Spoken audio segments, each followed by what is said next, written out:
Hello, नमस्कार। कैसे हैं आप लोग? हम लोग जो है क्लास 10th के बहुत ही मोस्ट इम्पोर्टेंट क्वेश्चन पर डिस्कस कर रहे हैं, जिसमें कि जो क्वेश्चन आपके बोर्ड परीक्षा में पूछे जाएंगे, है ना, उन प्रश्नों पर हम आज डिस्कस कर रहे हैं। जैसा कि हम लोगों ने इसके पहले, है ना, त्रिकोणमिति, फिर प्रायिकता, और आज हम लोग मॉडल सेट के क्वेश्चन को सॉल्व करेंगे। आपका यहाँ पर टॉपिक है model question for 2023 examination, important MCQ for 2023। तो 2023 के बोर्ड परीक्षा में जो भी क्वेश्चन पूछे जाएंगे, उन क्वेश्चन को हम आज आपके सामने प्रस्तुत करेंगे। जितने भी क्वेश्चन बता रहे हैं, हमारी गारंटी है कि उन क्वेश्चन से ही प्रश्न आपके बोर्ड परीक्षा में रहेंगे। आप इसको सॉल्व कीजिए, इसको समझिए और घर में बहुत सारा प्रैक्टिस कीजिए, आपका स्कोर बढ़िया आएगा।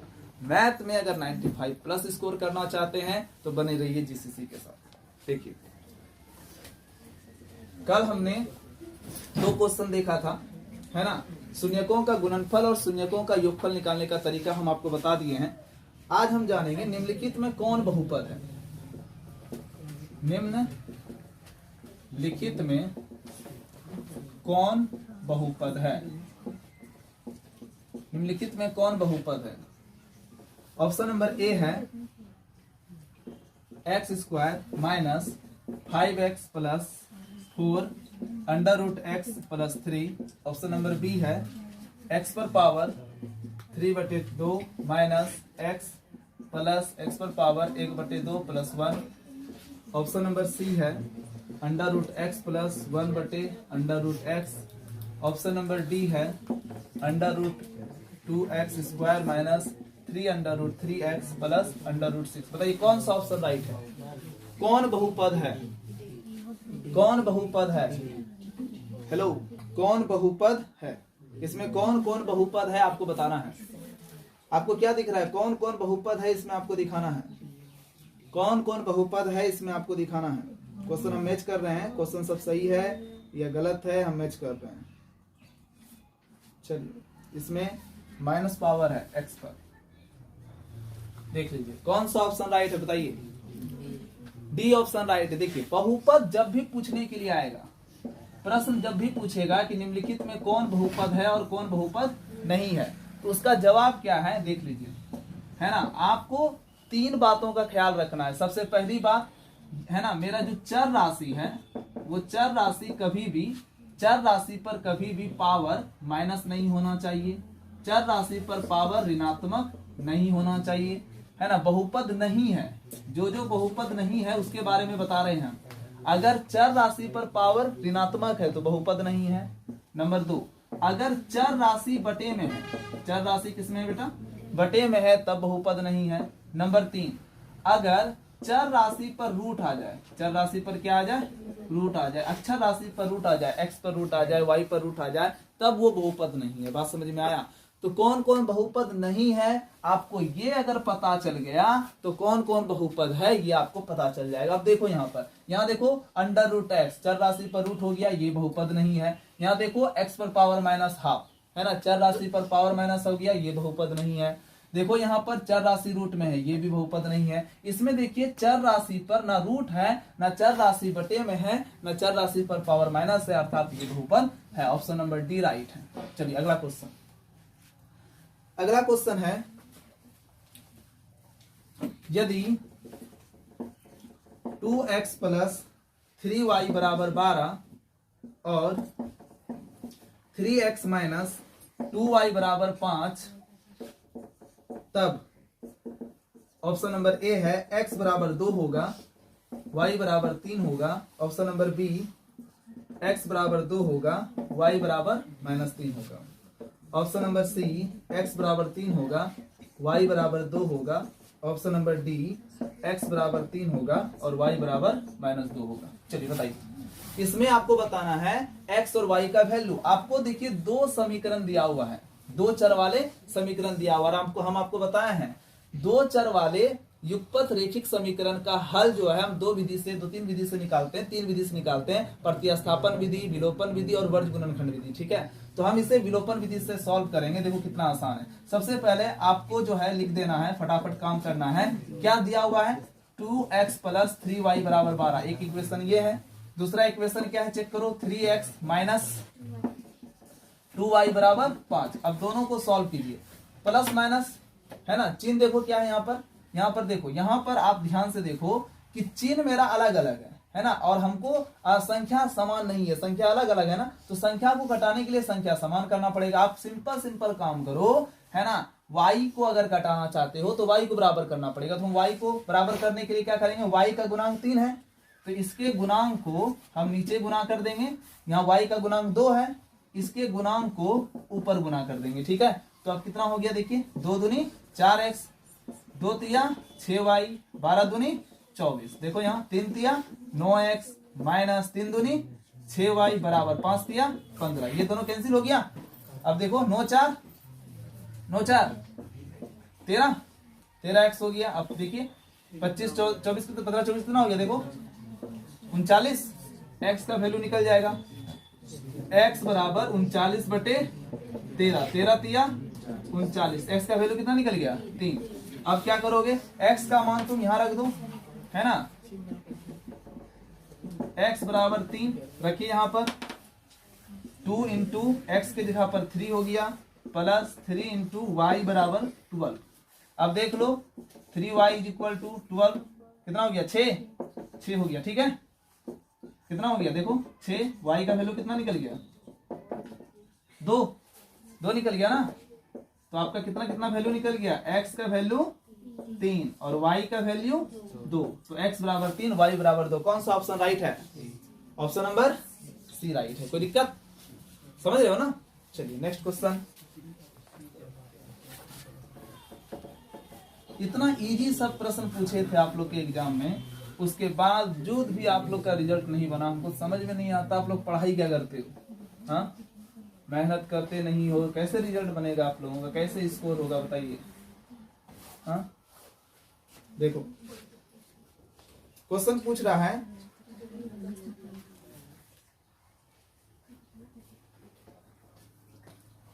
कौन सा अपरिमेय नहीं है, कौन सा अपरिमेय नहीं है। Option number A √64/81। Option number B 2√3। Option number C √21/35। Option number D √3 into √2। बताइए कौन सा अपरिमेय नहीं है। ये क्वेश्चन कितना बार हम बताएंगे आप लोगों को। देखिए यदि कौन कौन अपरिमेय है, अगर आप ये जान जाओ कौन कौन अपरिमेय है, अगर आप ये जान जाओ तो आपको पता चल जाएगा कि कौन कौन अपरिमेय नहीं है। तो कौन कौन अपरिमेय होता है, अपरिमेय संख्या कौन कौन हो। देखिए यदि कोई संख्या है और उस पर रूट आ जाए, यदि किसी संख्या पर क्या आ जाए, रूट आ जाए और उसका पूरा वर्गमूल ना निकले, पूरा वर्गमूल ना निकले, यह है पहचानने का तरीका। यदि किसी संख्या पर रूट आ जाए और पूरा वर्गमूल ना निकले तो समझ जाइए वह अपरिमेय संख्या है। क्या समझना है, वह अपरिमेय संख्या है। ठीक है, लेकिन यदि किसी संख्या पर रूट है और पूरा वर्गमूल निकल रहा है तो समझ जाइए वो अपरिमेय संख्या। देखिए 64 है, इसका रूट निकल जाएगा ना, 64 और नीचे 81 तो 8 कितना हो जाएगा बताओ, 8 64, 8 और 9, 8/9। इसका नहीं निकलेगा, इसका नहीं निकलेगा, इसका नहीं निकलेगा, निकलेगा क्या। तो बताइए ये संख्या ऑप्शन नंबर जो ए है वो अपरिमेय नहीं है। बात समझ में आया, अपरिमेय नहीं है पूछ रहा है ना, तो जो अपरिमेय होगा वो नहीं है। बात समझ में आ रहा है कि नहीं आ रहा है। चलिए ठीक, तो ऑप्शन नंबर ए राइट है। अगला क्वेश्चन है 5, 15 और 20।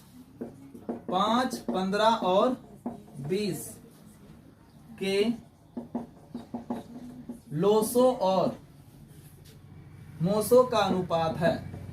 बनेगा आप लोगों से, चलिए बनाइए, बताइए 5, 15 और 20 के लोसो और मोसो का अनुपात है। सबसे पहले हम क्या निकालेंगे, है ना, मोसो और लोसो का अनुपात पूछ रहा है तो 5, 15 और 20 का मैं निकालूंगा पहले मोसो निकालो। कैसे निकलेगा, आप भाग विधि से निकाल सकते हो, अभाज्य गुणनखंड विधि से निकाल सकते हो, आपको जिससे आता है उससे निकाल दो। चलो 5, 15, 20। अभाज्य गुणनखंड से निकालते हैं। चलिए, सब में किससे भाग लग रहा है? 5 से। 5 एका 5, 5 तिया 15, 4 पंचे। अब देखिए, कोई ऐसा संख्या है जो 1, 3, 4 को भाग दे रहा है एक के अलावा? नहीं है।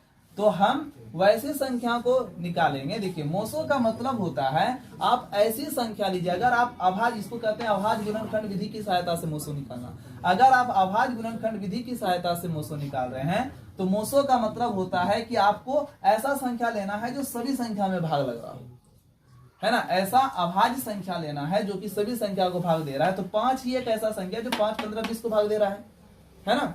समझ रहे कि नहीं समझ रहे? उसके बाद 1, 3, 4 आया तो कोई ऐसा संख्या नहीं।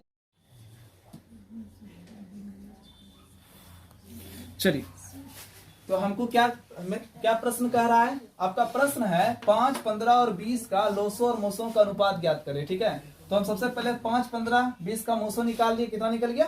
5 निकल गया। ठीक है, अब हम लोसो निकालेंगे। 5, 15 और 20 का लोसो निकालेंगे। लोसो में तब तक भाग देंगे जब तक कि अंत में 1 ना आ जाए। 5, 15, 20। इसमें ये ना देख रहे हैं कि है ना, एक में खा रहा है कि सब में खा रहा है। भाग देते जाते हैं। 5 से भाग देते हैं। 5 एका 5 तिया 15, 5 के 20, यही ना। अब चलो 3 से भाग देंगे तो ये 1 हो गया, ये 4 रह गया। 2 से भाग देंगे, 2 दूनी 4 हो गया है। अब फिर देखिए 2 से भाग देगा तो कितना हो जाएगा? 1, 1 हो गया। तो कितना हो गया? सबको गुना कीजिए। 5 तिया 15, 15 दूनी 30, 30 दूनी 60। लोसो कितना निकल गया? 60। आपका प्रश्न क्या कह रहा है? आपका प्रश्न कह रहा है कि लोसो और मोसो का अनुपात ज्ञात कीजिए। तो आप लिखो लोसो बटे मोसो। तो लोसो का मान कितना है? 60। मोसो का मान कितना है? 5, 12 पंचे 60। ऑप्शन नंबर, ऑप्शन नहीं दिए हैं? यस, इसका आंसर हो गया 12। कोई दिक्कत? हाँ, तो अनुपात में पूछ रहा है तो 12 के नीचे कुछ नहीं तो 1 है। तो क्या हो जाएगा आपका आंसर? 12 अनुपात 1 आंसर हो गया। ठीक,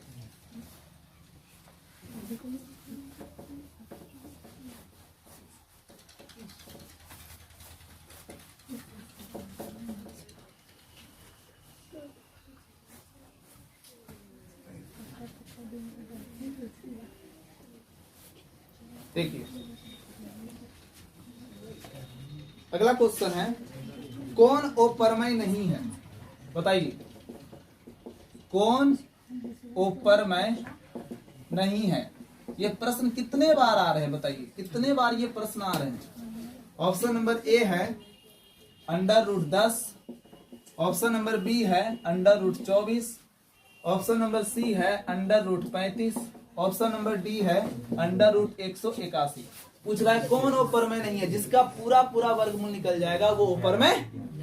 इसका निकलेगा, इसका निकलेगा, इसका निकलेगा, इसका निकल जाएगा।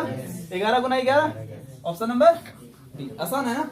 चलिए अगला क्वेश्चन देखिए। अगला क्वेश्चन जो है अभी जो हम आपको बताने वाले हैं, ध्यान दीजिएगा। आप लोग 2 चर वाले युगपत रेखिक समीकरण का तो नाम सुने होंगे। उसका व्यापक रूप होता है a1x plus b1y plus c1 बराबर 0, a2x plus b2y plus c2 बराबर 0। समझ रहे हो ना। और इससे रिलेटिव 3 नंबर का प्रश्न आपके ऑब्जेक्टिव में रहता ही रहता है, इसलिए इसको आप कंप्लीट कीजिए। देखो x का गुणांक क्या हो गया? हम निकालेंगे पहले x का गुणांक a1, x का गुणांक a2। a1 बटे a2 निकाल लेना है। फिर क्या निकालना है?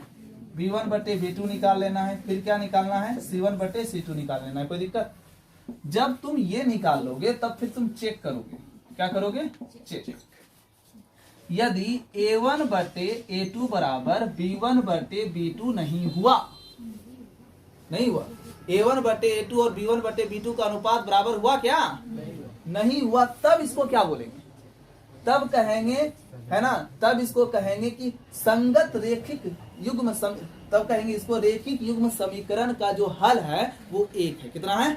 1 है। उस कंडीशन में हल कितना बताएंगे? हल कहेंगे अद्वितीय। अद्वितीय मतलब इसके समान कोई दूसरा नहीं। अद्वितीय मतलब एक हल है, अद्वितीय हल है। या तो आप इसको कहोगे संगत हल है। क्या कहोगे? संगत हल है। और उस कंडीशन में इसका जो ग्राफ बनेगा वो ग्राफ कैसा बनेगा? हाँ, इसका जो ग्राफ बनेगा वो इस कदर बनेगा, प्रतिच्छेदित, प्रतिच्छेदित बनेगा। चलिए एक बात ये हो गई है ना। दूसरी बात यदि a1 बटे a2 का मान b1 बटे b2 से बराबर है लेकिन c1 बटे c2 से बराबर नहीं है, तब उस कंडीशन में क्या बोलेंगे बताओ, याद करो, क्या कहेंगे? कोई हल नहीं, कोई हल नहीं। दैट मीन्स इसका जो हल होगा वो कैसा होगा? असंगत हल होगा। मतलब असंगत हल होगा मतलब एक भी हल नहीं निकलेगा, कोई हल नहीं, एक भी हल नहीं। आप ऐसा लिखो, कोई हल नहीं, एक भी हल नहीं लिखो। और उस कंडीशन में जो ग्राफ बनेगा वो क्या होगा कि दोनों समीकरण की जो लाइन, एक समीकरण से जो लाइन बनेगा दूसरे समीकरण से जो लाइन बनेगा वो दोनों लाइन एक दूसरे को कभी नहीं काटेंगे। समझ में आ रहा है? और जब नहीं काटेंगे तो उस कंडीशन में समांतर क्या हो जाएगा? ग्राफ समांतर बनेगा। बात समझे कि नहीं समझे? समांतर बनेगा ग्राफ, ये होगी आपका समांतर। ठीक, चलिए, है ना। नंबर कितना? 3। यदि a1 बटे a2 का मान b1 बटे b2 से बराबर है और c1 बटे c2 से भी बराबर है, सबसे बराबर हो गया, तब बताइए, तब उस कंडीशन में इसका हल कैसा होगा? हल तो संगत ही होगा सर, संगत हल होगा, लेकिन संपाती, ग्राफ इसका संपाती बनेगा। और संपाती होने का मतलब ये हो गया कि बहुत सारे हल होंगे, अनंत हल इसको कहेंगे। क्या कहेंगे हम? अनंत हल। अनंत हल क्यों? क्योंकि ये दोनों रेखाखंड एक दूसरे पर चढ़ जाएंगे, दोनों रेखाखंड एक दूसरे पर क्या हो जाएंगे? चढ़ जाएंगे। एक रेखाखंड के ऊपर दूसरा रेखाखंड होगा, दैट मीन्स उसका ग्राफ संपाती होगा। और संपाती कहने का मतलब जब दो रेखाखंड एक दूसरे को एक बिंदु पर काटे, एक हल, एक भी बिंदु पर ना काटे कोई हल नहीं, और बहुत सारे बिंदुओं पर काटे तब उसको क्या कहा जाएगा? अनंत हल कहा जाएगा। ठीक है, तो ये आपका बहुत इंपॉर्टेंट टॉपिक था, आप इसको नोट कर लो। ठीक, चलो अगला बात करते हैं। इससे रिलेटेड बहुत सारे क्वेश्चंस हैं, हम आपको बताएंगे। देखिए, प्रश्न है समीकरण युग्म, समीकरण युग्म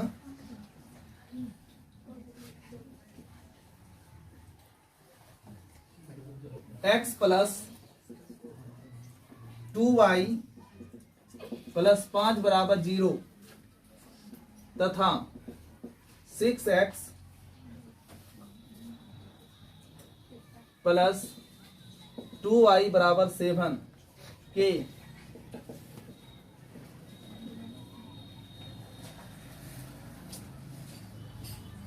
तथा ये प्रश्न -3x माइनस 6y प्लस 1 बराबर 0 के, प्लस 1 बराबर 0 के हल हैं, हल हैं, ऐसा प्रश्न पूछ रहा है। ऑप्शन नंबर ए है अद्वितीय, ऑप्शन नंबर बी है अनंत, ऑप्शन नंबर सी है कोई हल नहीं, और ऑप्शन नंबर डी है नन। बताइए कौन सा ऑप्शन राइट है? समीकरण युग्म दिया हुआ है, इसका हल पूछ रहा है। देख लो, आपका एक समीकरण ये है, दूसरा समीकरण ये है ना? बोलो ना, यस। तो देखो हमारा जो प्रश्न है उसको आपको इस रूप में लाना पड़ेगा। ठीक है, देखो इस रूप में है ना, जब इस रूप में है तो अनुपात निकालो a1 बटे a2, तो x का गुणांक 1 बटे, फिर देखो दूसरा समीकरण x का गुणांक -3, देखो हो गया। फिर निकालो एक, देखो यहाँ y का गुणांक कितना हो गया 2, और y2 का गुणांक कितना हो गया -2, कट के कितना हो गया -1 बटे 3। चलो अब c1 देखो, c1 कितना है 5, c2 कितना है 1। आप मिलाओ ना, इससे मिलाओ, ये पहला समीकरण इससे मिलेगा, x का गुणांक a1, x का गुणांक 1, y का गुणांक देखो यहाँ पर, फिर देखो x का गुणांक a2 है, यहाँ पर देखो x का गुणांक a2 है, तो यहाँ कितना हो गया -3, देख रहे हो, देख लो। y का गुणांक b1, y का गुणांक b1 कितना हो गया 2, और y का गुणांक b2 कितना हो गया -6, कितना हो गया -1 बटे 3। c1 मेरा 5 मिल रहा है ना, c1 मेरा 5, और देखो c2 मेरा कौन है 1, 5 बटे 1 हो गया, तो कितना निकल गया 5। क्या दिख रहा है आपको? आपको ये दिख रहा है ना, a1 बटे a2 और b1 बटे b2 ये दोनों तो बराबर है, लेकिन c1 बटे c2 बराबर नहीं है। देखो है बराबर, नहीं है, तो हल कैसा होगा? वो संगत, कोई हल नहीं होगा। कौन सा ऑप्शन राइट है? ऑप्शन नंबर सी राइट है। कोई दिक्कत?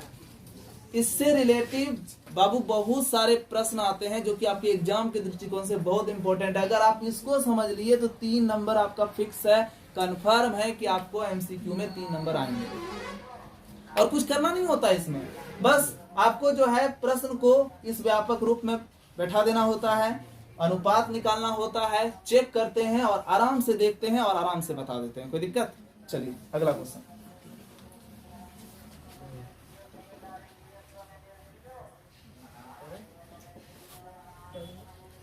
अगला क्वेश्चन है, यदि समीकरण, ये वीवीआई क्वेश्चन है जो लिख रहे हैं, यदि समीकरण kx माइनस 5y बराबर 2 तथा 6x प्लस 2y बराबर 7 के कोई हल ना हो, तब ऑप्शन नंबर ए के का वैल्यू बताइए, -10 होगा। ऑप्शन नंबर बी के का वैल्यू बताइए, -5 होगा। ऑप्शन नंबर सी के का वैल्यू -6 होगा। ऑप्शन नंबर डी के का वैल्यू -15 होगा। बताइए कौन सा ऑप्शन राइट है? कोई हल ना हो, तब उस कंडीशन में मेरा ये वाला बात काम करेगा ना? चलो देखो, तो हम सबसे पहले इसको, जो आपको दिया हुआ समीकरण है उसको हम लिख लेंगे kx माइनस 5y बराबर 2। इसको व्यापक रूप में लाएंगे ना, तो +2 इधर जाएगा तो क्या हो जाएगा? -2 इज इक्वल टू 0, है ना? चलो देखो, यहां आप लिख सकते हो, x का गुणांक a1 कितना हो गया? k, है ना? y का गुणांक b1 ना कितना हो गया? -5, और c1 कितना हो गया? -2। ठीक, चलिए यहां पर हो गया। चलो और देख लो बच्चा, ये आपका एक समीकरण है ना?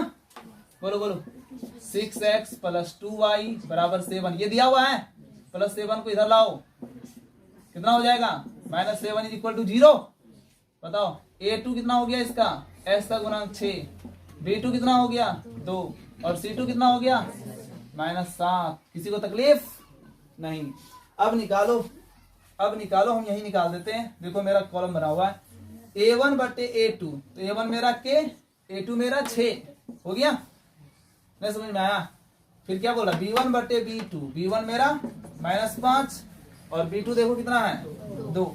c1 देखो -2 और c1 और c2 -7। कह रहा है, आपको दिया हुआ है, क्या दिया हुआ है ना? कोई हल ना हो, तो ये वाला कंडीशन होगा, ना? देखो है, ये वाला कंडीशन लगाएंगे हम। इसका मतलब ये हो गया बच्चों, इसका मतलब ये हो गया मेरा, ये दोनों अनुपात बराबर है, मतलब k बटे 6 बराबर -5 बटे, कोना कोनी गुना कीजिए, ये 2k, 6 पंचे -30, k बराबर -30 बटे 2, k का मान -15, k का मान निकल गया -15। कौन सा ऑप्शन राइट है? ऑप्शन नंबर डी राइट है। समझ में आया? तो ये आपका बहुत इंपॉर्टेंट टर्म है, इससे रिलेटिव क्वेश्चन आते हैं, आप इसको ध्यान से समझो, आपके परीक्षा में नंबर बूस्ट हो जाएगा, जान लो, एकदम स्कोर बढ़ जाएगा। बिठा दें?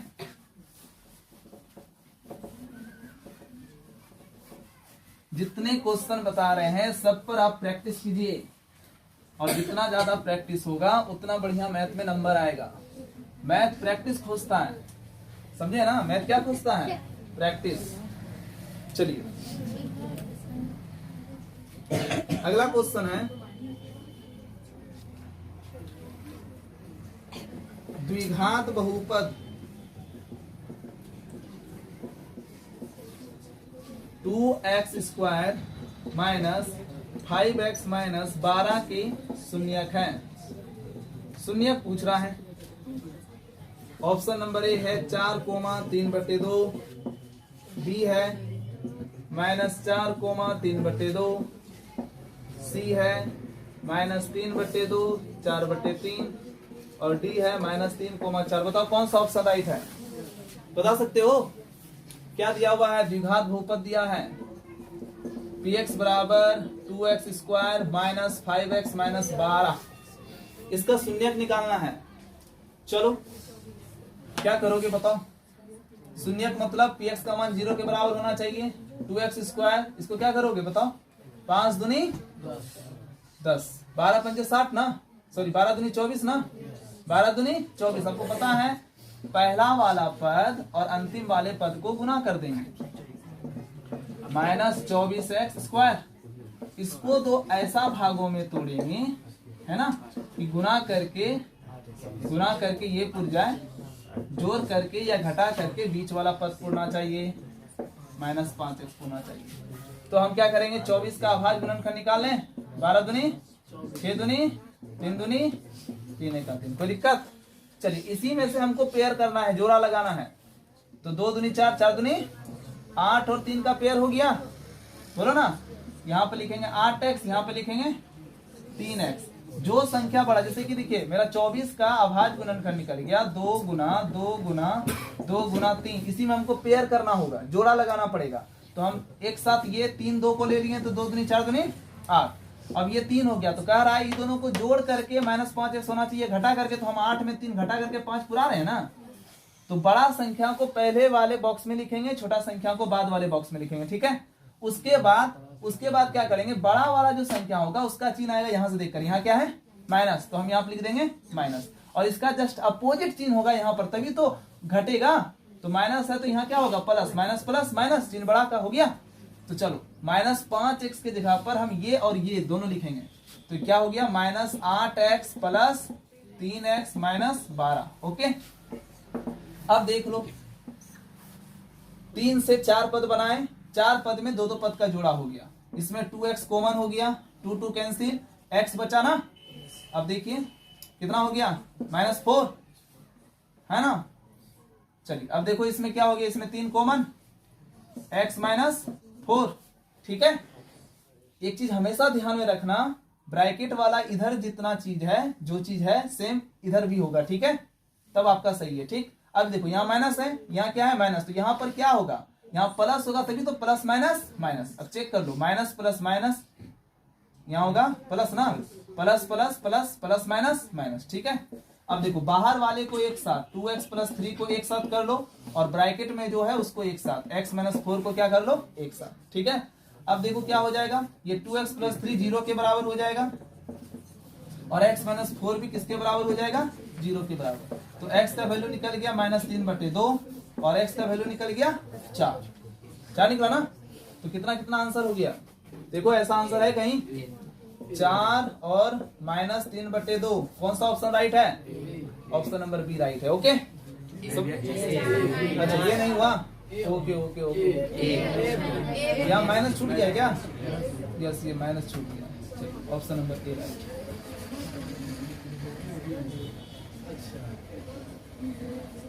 चलिए ठीक है, मिटा दें।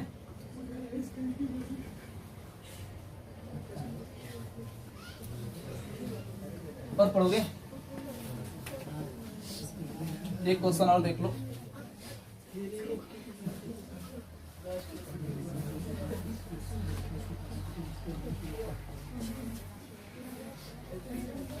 प्रश्न है,